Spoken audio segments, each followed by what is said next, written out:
Assalamualaikum warahmatullahi wabarakatuh.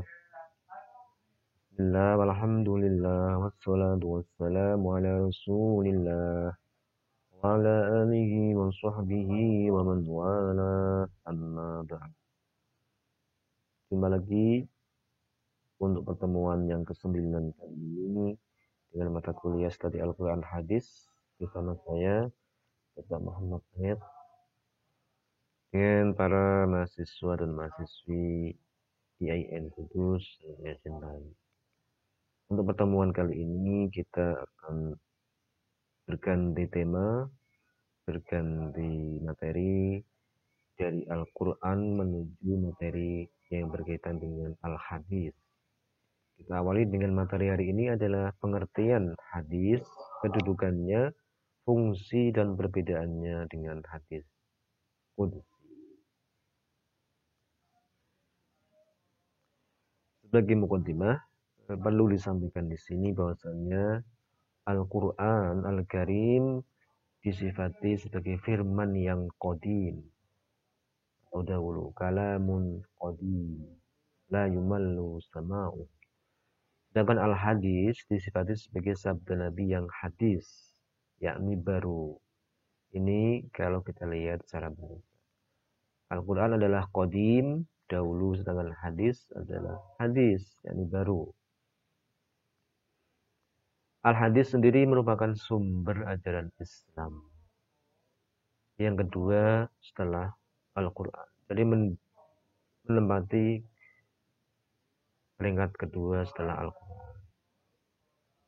Dilihat dari sudut periwayatannya antara Al-Hadis dan Al-Quran sama-sama sampai kepada kita melalui periwayatan atau nakal. Tapi terdapat perbedaan di antara keduanya.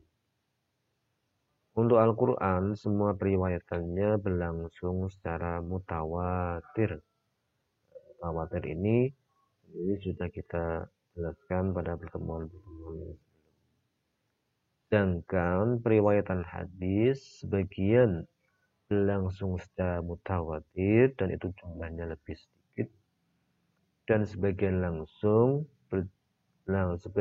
berlangsung secara ahad dan jumlahnya lebih banyak. Sehingga dari sini mulailah timbul berbagai pendapat dalam menilai kualitas suatu hadis. Maka dikenal ada pembagian hadis kualitas, ada sahih, hasan, dan adapun pengertian secara bahasa tadi, hadis adalah sesuatu yang baru, menunjukkan sesuatu yang dekat atau waktu yang singkat. Hadis juga berarti berita atau kabar, sesuatu yang diberitakan, diperbincangkan dan dipindahkan dari seorang kepada orang lain, atau berita atau kabar.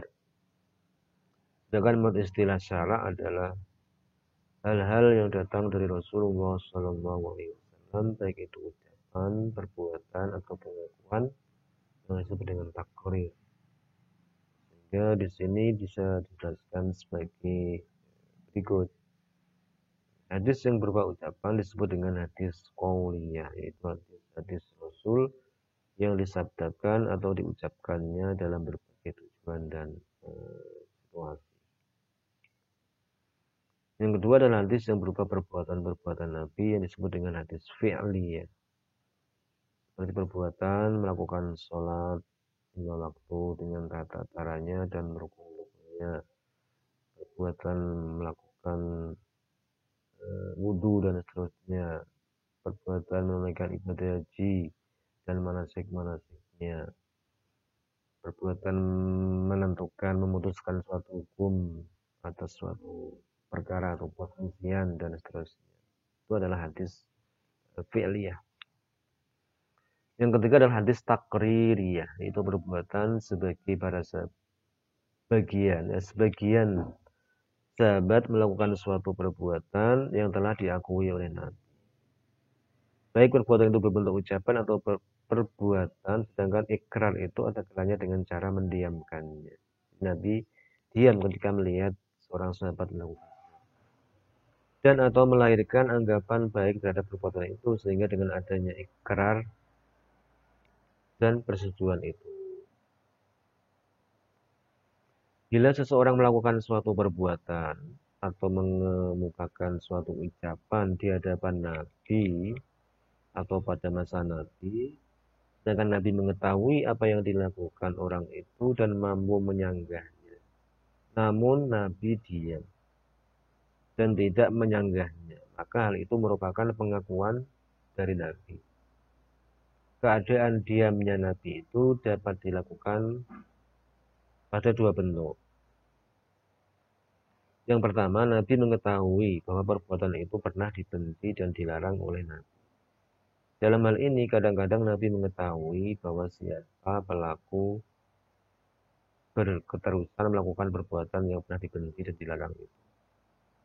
Diamnya Nabi dalam bentuk ini tidaklah menunjukkan bahwa perbuatan tersebut boleh dilakukan.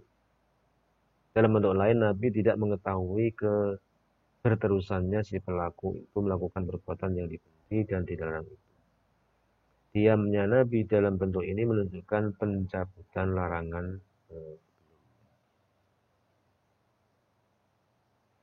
Yang kedua, Nabi belum pernah melarang perbuatan itu sebelumnya dan tidak diketahui pula haramnya. Diamnya Nabi dalam hal ini menunjukkan hukumnya adalah meniadakan keberatan atau masyakoh atau kesulitan untuk berbuat. Karena seandainya perbuatan itu dilarang, tapi Nabi mendiamkannya, padahal ia mampu untuk mencegahnya, berarti Nabi berbuat salah.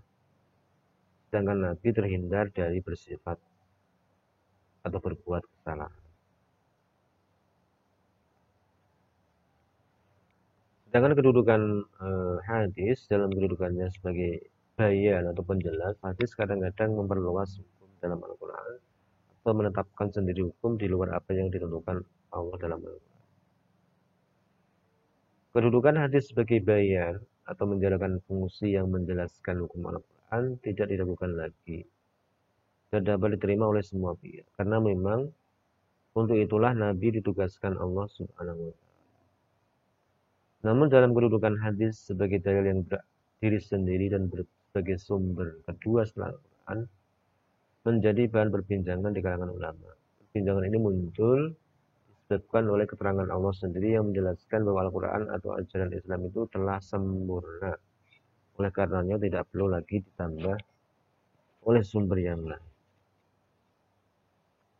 Namun jumhur ulama berpendapat bahwa hadis berkedudukan sebagai sumber atau dalil kedua setelah Al-Quran dan mempunyai kekuatan untuk ditaati setamikat untuk secara semua umat Islam.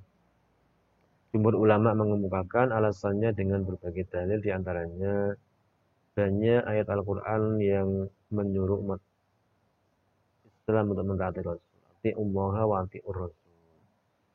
Ketaatan kepada Rasul sering dirangkaikan dengan keharusan mentaati Allah. Ya ayyuhalladzina amanu ati'ullaha wa ati'ur Rasul. Hai orang yang beriman, taatilah Allah dan taatilah Rasul. Bahkan dalam tempat lain Al-Quran mengatakan bahwa orang yang mentaati Rasul berarti mentaati Allah. Mayyuti'ir Rasul faqad ata Allah. Karena siapa mentaati Rasul berarti dia mentaati Allah. Yang dimaksud dengan mentaati Rasul dalam ayat-ayat tersebut adalah mengikuti apa-apa yang dilakukan atau dilakukan oleh Rasul sebagaimana tercakup dalam sunnahnya. Dari ayat di atas jelaslah bahwa hadis itu adalah juga wahyu. Bila wahyu mempunyai kekuatan sebagai dalil hukum, maka hadis pun mempunyai kekuatan hukum untuk dipatuhi. Adapun fungsi daripada hadis sendiri dalam uraian tentang Al-Quran yang membahas tentang kewajiban mentaati Rasul menjelaskan bahwa sebagian besar ayat-ayat hukum dalam Al-Quran adalah dalam bentuk garis besar yang secara amaliyah belum dapat dilaksanakan tanpa penjelasan dari hadis.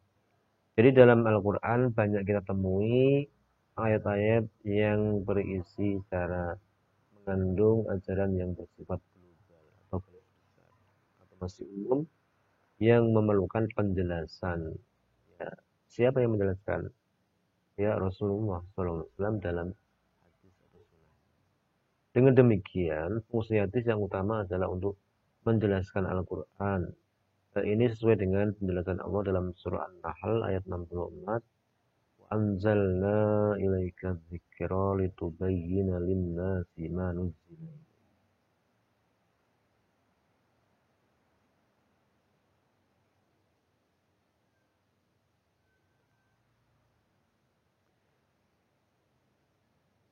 Dan kami menurunkan kepada Alkitab ini melainkan agar kamu dapat menjelaskan kepada mereka apa yang mereka perselisihan. Atau di ayat lain tadi, wa anzalna ilaika dzikra litubayyana lin-nasi ma nuzila ilaihim. Dan kami menurunkan az-zikr atau Al-Qur'an ini kepadamu wahai Nabi supaya kamu menjelaskan kepada mereka apa yang diturunkan kepada mereka. Dengan demikian, bila Al-Quran disebut sebagai sumber asli bagi hukum fikih, maka hadis disebut sebagai bayan atau penjelasan. Dalam kedudukannya sebagai bayan, dalam hubungannya dengan Al-Quran, ini menjalankan fungsi sebagaimana berikut ini. Yang pertama adalah menguatkan dan menegaskan hukum-hukum yang disebut dalam Al-Quran, atau disebut fungsi takkid, menguatkan, menegaskan, dan takrir. Dalam bentuk ini, hadis hanya seperti mengulangi apa-apa yang disebut dalam Al-Quran. Umpamanya firman Allah dalam surah Al-Baqarah, wa aqimus shalah wa atuz zakah. Kemudian Nabi menjelaskan dalam hadisnya, bunyal islamu ala kham. Islam dibangun atas dasar 5 pokok atau 5 rukun. Syahadat, shalah, dan terus zakat. Di sini salat zakat. Dalam hadis ini ada salat zakat, menguatkan ayat yang ada dalam Al-Quran berkaitan dengan salat dan zakat. Ini namanya takkid atau menguatkan, menegaskan. Yang kedua adalah memberikan penjelasan terhadap apa yang dimaksud dalam Al-Quran dalam hal menjelaskan arti yang masih samar. Rinci apa yang masih global. Membatasi apa yang masih umum. Memperluas apa yang masih perlu untuk diperluas. Contoh menjelaskan arti dalam Al-Quran umpamanya kata sholat yang masih samar artinya karena dapat saja sholat itu berarti doa. Bagaimana yang biasa dipahami secara umum waktu itu. Sholat ada doa. Kemudian Nabi melakukan serangkaian perbuatan yang terdiri dari ucapan, perbuatan secara jelas yang dimulai dari takbiratul ihram dan diakhiri dengan salam. Setelah itu Nabi bersabda, inilah sholat. Shollu kama ra'aitumuni. Sholatlah kalian sebagaimana aku sholat. Dari aqimus sholat, yang dimaksud dirikanlah sholat yang masih samar, yang masih maknanya masih global. Sholat itu apa? Maka Nabi menjelaskannya dalam praktik langsung, yaitu dengan mengerjakan sholat dimulai dari takbiratul ihram diakhiri dengan salam. Kemudian Nabi bersabda, "Shallu kama ra'aitumuni." Salatlah kalian sebagaimana aku Nabi salat. Yang ketiga adalah menetapkan suatu hukum dalam hadis yang secara jelas tidak terdapat dalam Al-Quran. Jadi hadis punya fungsi menetapkan hukum yang tidak ada dalam. Dengan demikian kelihatan bahwa hadis bisa menetapkan sendiri hukum yang tidak ditetapkan dalam Al-Quran. Fungsi hadis dalam bentuk ini disebut sebagai isbat, yaitu menetapkan sendiri yang belum ada dalam Al-Quran.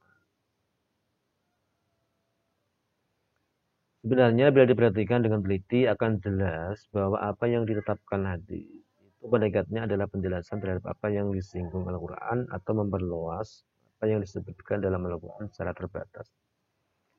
Umpamanya Allah Subhanahu wa taala mengharamkan memakan bangkai, darah, dan daging. Larangan Nabi ini menurut lahirnya dapat dikatakan sebagai hukum baru yang ditetapkan oleh Nabi, karena memang apa yang diharamkan Nabi secara jelas tidak terdapat dalam Al-Quran. Tapi kalau dipahami lebih lanjut, larangan Nabi itu hanyalah sebagai penjelasan terhadap larangan Al-Quran lah memakan sesuatu yang kotor.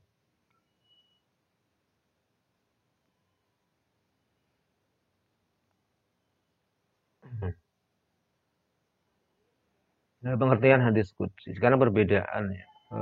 Perbedaan hadis qudsi dan hadis nabawi. Jadi setelah kita tahu mengenai kedudukan dan fungsinya hadis, kita juga perlu mengetahui juga perbedaannya antara hadis qudsi dengan hadis nabawi. Ditinjau dari segi bahasa, kata qudsi dari qadasa ya kudusan artinya suci atau kudus. Makna kata hadis qudsi artinya hadis yang suci. Dari sudut terminologis, kata hadis qudsi terdapat beberapa definisi dengan redaksi yang sedikit berbeda, akan tetapi esensinya pada dasarnya sama, yakni sesuatu yang diberitahukan Allah kepada Nabi Sallallahu Alaihi Wasallam selain Al-Quran yang redaksinya disusun oleh Nabi.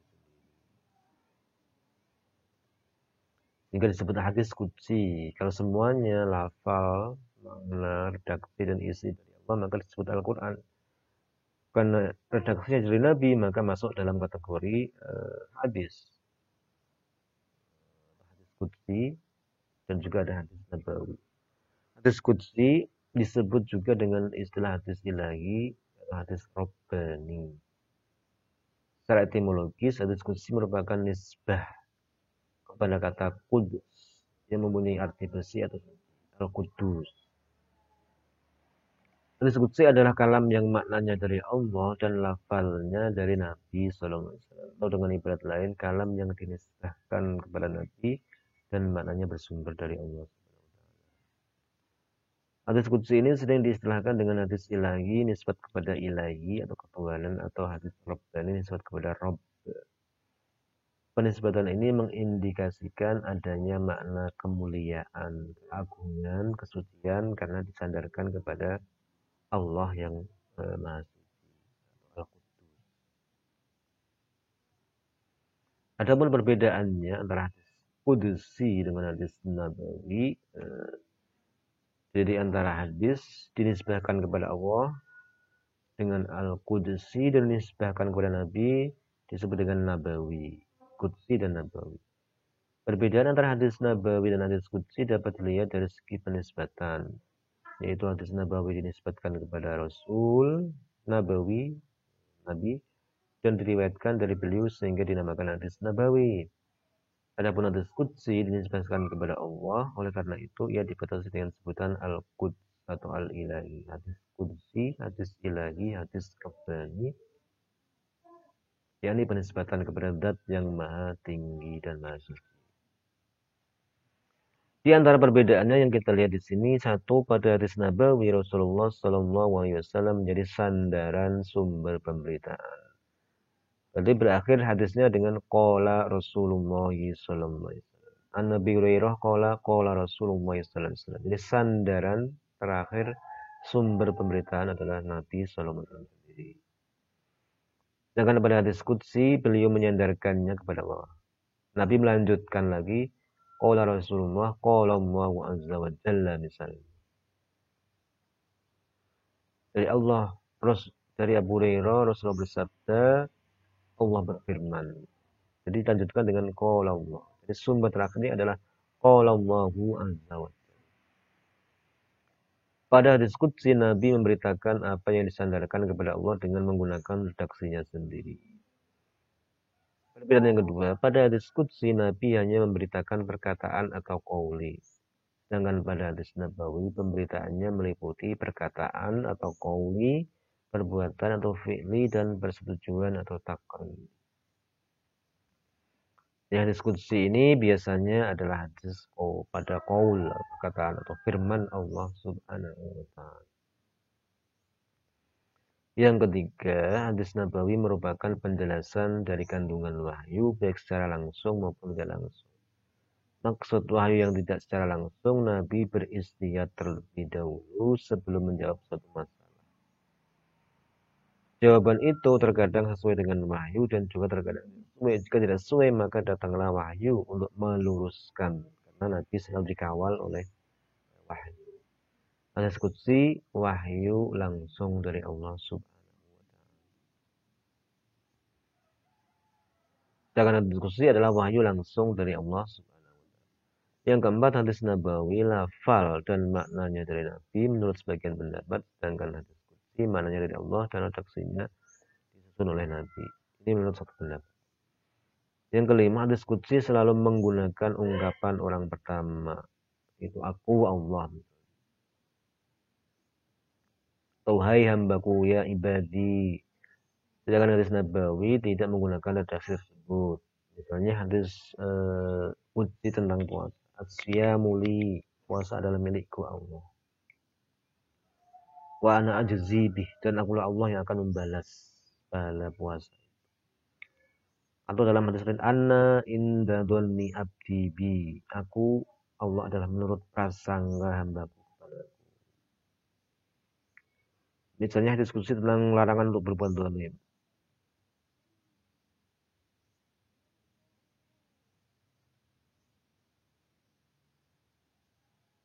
Itu tentang larangan untuk berbuat zalim. Fala tadhlim, wahai hambaku janganlah kalian berbuat zalim. Dan masih banyak lagi contoh-contoh hadis qudsi yang mungkin kita bisa temukan dalam kitab ini. Mengenai hadis qudsi sendiri, sudah ada beberapa ulama yang sudah mengumpulkan atau membuat karya atau buku yang ditulis yang mengoleksi khusus tentang hadis-hadis qudsi. Yang biasanya dikasih judul dengan ahadits al-qudsi, jadi hadis-hadis qudsi. Jadi sebelum disusun buku khusus yang menulis mengoleksi hadis-hadis qudsi, hadis-hadis qudsi ini tersebar di berbagai kitab-kitab hadis yang ada.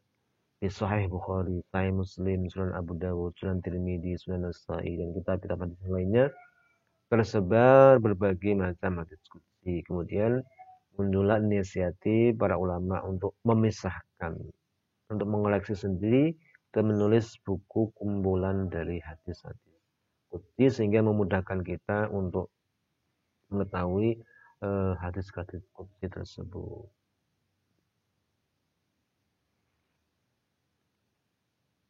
Itu pembahasan kita untuk hari ini, materi mengenai hadis, kedudukan dan fungsinya serta perbedaannya dengan hadis. Semoga bermanfaat. Akhirul kalam wa wal muwaffiq ila aqwamit thoriq. Assalamualaikum warahmatullahi wabarakatuh.